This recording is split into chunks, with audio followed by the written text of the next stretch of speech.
Namaku Hendro. Aku baru saja diangkat menjadi seorang kepala cabang di sebuah bank swasta. Entah ini karena berkat usahaku, atau karena amalan yang aku. Jujur aku pernah pergi ke dukun untuk meminta dilancarkan rezekiku. Ritualnya mudah. Aku cuma mengeluarkan uang yang tidak begitu banyak untuk membeli beberapa perlengkapan ritual, seperti kemenyan, kembang dan ayam hitam. Aku awalnya tidak tahu berapa lama harus menunggu efeknya bekerja. Kala itu, aku masih marketing credit di bank ini.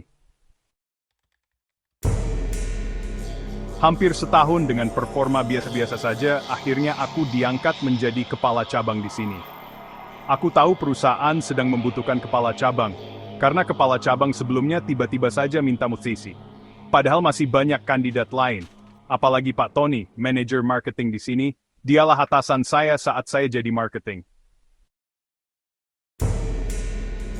Entah apa rencana para petinggi di sini, sehingga mengangkatku. Alasannya sih karena aku lulusan 1, sedangkan Pak Tony hanya D3. Namun ini menimbulkan rasa iri. Pak Tony terlihat tidak senang. Tapi apa boleh buat, sekarang aku adalah atasannya. Sebagai kepala cabang, kini aku harus merangkul semua karyawanku untuk bisa bekerja sama. Sudah kusiapkan dana untuk mentraktir mereka semua untuk acara penyambutanku sebagai kepala cabang baru. Bu Susi sebagai kepala HRD juga ikut. Dia cukup baik dan ramah, walaupun aku lebih muda. Tapi dia tidak pernah memandang rendah aku. Lalu ada 2 teller Merly dan Yuli yang bisa ikut dalam acara. Sedangkan yang lainnya tidak bisa karena ada halangan. Termasuk security kami, Pak Bambang, dia mewakilkan timnya yang tidak bisa ikut karena bertugas. Saya rasa sudah cukup ramai walaupun tidak lengkap. Toh bagiku, asal mereka senang saja aku sudah cukup. Aku meminta mereka memesan apapun yang mereka inginkan. Acara dimulai, semua senang, pesanan makanan dan minuman pun telah lengkap. Beberapa memesan minuman yang memabukkan. Pak Bambang terlihat mabuk. Dia selalu mengatakan hal yang tidak-tidak. Bahkan dia bilang kalau aku ada aura jahat yang mengikuti. Dia bisa menebak. Dia bilang aku pernah bertransaksi. Entah benaran Pak Bambang benaran bisa lihat atau hanya karena mabuk. Namun saking kagetnya, bukan saja dia mengatakan sesuatu padaku. Tetapi dia juga menegur yang lainnya. Katanya ada awan gelap menyelimuti tim kami, terutama terhadap teller. Pak Bambang berpesan kepada Merly dan Yuli untuk tetap waspada, karena ada sesuatu yang berbahaya mengincar mereka. Namun Merly dan Yuli ternyata punya rencana untuk pendakian gunung di akhir pekan, dan tidak mungkin membatalkannya. Mendengar itu, Adrian dan Ramdan menawarkan diri untuk ikut dalam pendakian itu. Alasannya untuk menjaga Merly dan Yuli. Awalnya mereka menolak, karena Merly dan Yuli sudah punya pasangan, takut tidak enak kalau tanpa konfirmasi mereka. Kata Adrian lebih ramai lebih baik, karena dia juga sudah biasa mendaki gunung, jadi bisa saling bantu. Pak Bambang melihat mereka lalu berdiam, seakan ada ketakutan dari raut wajahnya. Kami meneruskan makan sambil mendengar celoteh Pak Bambang yang ngelantur. Katanya kepala cabang terdahulu juga seperti kena ilmu hitam. Pak Bambang bilang sering melihat Bu Fian, nama kepala cabang terdahulu, seperti ada sosok hitam yang mengikutinya, hingga wajahnya menjadi murung dan tiba-tiba minta dutasi. Aku bertanya pada Pak Bambang, apakah dia bisa membantu orang-orang yang dalam bahaya seperti itu? Katanya dia hanya bisa melihat, apa yang bisa ia bantu hanya memberi saran.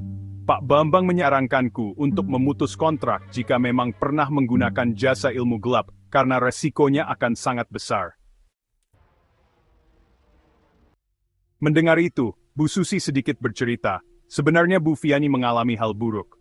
Dengan wajah sedih dan meneteskan air mata, entah pengaruh minuman atau terlalu terbawa suasana, Bu Susi bilang kalau Bu Fiani nampak berubah setelah hari interview penerimaan pegawai. Katanya Bu Fiani memang sepertinya disantet orang yang dendam, karena ditolak kerja.